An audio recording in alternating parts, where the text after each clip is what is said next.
አብርሃም ምንድነው የተለያለው ነገር ማለት ከአብርሃም ጋር አብሮ የነበሩ ሴቶች አብርሃም መተው ለምን እንደከበዳችሁ እንግዲህ እናንተ ናችሁ የምታውቁት። እዚህ ጋር ጋይስ የራሳችሁ መልስ ነው የምትመልሱት። ለምን እንደሚከብዳችሁ አላውቅም። ግን ሰላም ጤና ይስጥልኝ። እንግዲህ የተከበራችሁ ቤተሰቦች እንዴት ናችሁ? ነው ያለው እግዚአብሔር ይመስገን። ቤተሰብ ማለት ነው እንግዲህ ዳኒ ያነሳው ጥያቄ በጣም ጠቃሚ ነው። ምክንያቱም ብዙዎቻችንን ውስጣችንን እየበላን ያለ ጥያቄ ነው። ምክንያቱም ምን ብሎ ነው የጠየቃቸው? አብርሽ ከሌላ ወንዶች የተለየበት ምክንያት ምንድን ነው? እናንተም የኔ ካልሆነ ብላችሁ ተይልኝ ብላችሁ ሁለታችሁም ሄዳችሁ ጠየቃችሁ። ስለዚህ አሁንም ፍቅርን ካልተውሽልን እያላችሁ ነው። ፍቅርም ደግሞ የመጀመሪያው ናት፣ ተመልሳ መጣች አብርሽ ጋር። አብርሽ ምን ቢኖረው ነው ብሎ ነው የጠየቀው፣ ግራ ስለገባው ማለት ነው። ምክንያቱም ዳኒ ማለት ነው እኔም ግራ ገብቶ ነበረ።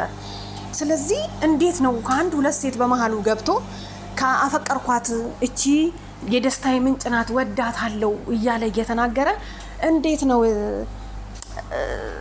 ተውልኝ ተይልን እኛ አብርሽን እንፈልጋለን የምትሉት ማለት ነው? ሲጀመር እናንተ አንድ ላይ ሆናችሁ እኮ እንጂ ፍቅርን ቢተው ለሩታ ነው የሚሆነው አብርሽ ወይስ ለማን ነው? እና ቤተሰብ ምን ለማለት ፈልጌ መሰላችሁ? ሀሳቤን ተናግሮልኛል። ፍቅር ደግሞ ምን ብላ ነው ሀሳቧን የተናገረችው? አገባሻለሁ እያለ ተስፋ ሲሰጠኝ ነበረ፣ ቀለበት እናስራለን ብለን እየተነጋገርን ነበረ ምናምን ነገር እና ምንም የተቀየረ ነገር የለም። የድሮውን ነው አሁንም እየሰማን ያለ ነው። ሩታም ብትሆን ምንም የተለየ ነገር የለም። ፍቅርን ተይልን አብርሽን ተይልን ከማለት ውጪ ማለት ነውና ዳኒ ጨመቅ አርገክ ወጠር አርገክ የጀመርከው ጥያቄ ተመችቶኛል። ጠይቅልኝ። ምክንያቱም አብርሽ ምን ቢያስመታ ነው ይሄን ያህል እንዲህ ሴቶቹ የሚከተሉት? ያቺኛዋ ፍቅር ራሱ ብትሆን ከአንድ ሁለት ሴት በመሃሏ ገብቶ እንዴት ነው እንደዚህ መሆን ያለበት ብላችሁ እናንተ ራሱ ውስጥ የራሳችሁን ጠይቁ። ለማንኛውም ቤተሰብ ማለት ነው እኔ አብርሽን አግኝቼው የት በጠየቅኩት ሩታና ምን አደረክ ብዬ ማለት ነው። ሩታና አንተና ደግሞ ሄርሜላን ምን ቢያደርግባችሁ ነው እናንተ ላይ ምኑ ተመችቷችሁ ነው ብዬ ልጠይቃት እያሰብኩ ነበረ። ግን ዳኒ እናመሰግናለን ስለጠየቅልን ጥያቄያችንን ማለት ነውና አብርሽ ግን የስራህን ይስጥክ። ሴቶች እንዲከተሉ ያደረከው ሚስጥር ምን እንደሆነ አናቅ። ገባችሁ አይደለ? ስለዚህ ሼም ነው። እንዴት ነው ወንድ ልጅ ተይልኝ የሚባለው ማለት ነው? አይባልም። በእውነት ሩታና ሄርሜላ ራሳችሁን አስከብሩ። ራሳችሁን አዋርዳችሁ እኛንም አታዋርዱ። ቢያንስ ለሴት ልጅ ትምህርት የሚሰጥ ነገር ነው እንትን ማለት ያለባችሁ ማለት ነው። አብርሽ እኮ ወንዶች ተፈላጊነት እንዳላቸውና ሴቶች በዙ እንደው የሚባለው ምንድነው?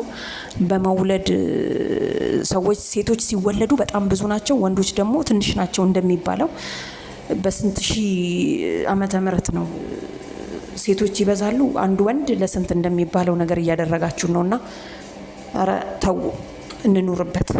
ስማችን አታስጠፉ። ቢያንስ የሴቶችን ስም ለማደስ የሆነ ነገር ፈልጉና ነው። ገባችሁ አይደለ? ስለዚህ አብርሽ የምታደርጋቸው ነገሮች ጥሩ አይደሉም። አይ ይሄን ነገር አድርጌ ነው እንደዚህ የሚያደርጉኝ የሚወዱኝ ሴቶች ተፈጥሮ ነው ከላይ ነው የተሰጠኝ ልትሉ ትችላላችሁ። አንዳንዴ እኮ የሰው መውደድ ከላይ ሊሰጣችሁ ይችላል። ገባችሁ?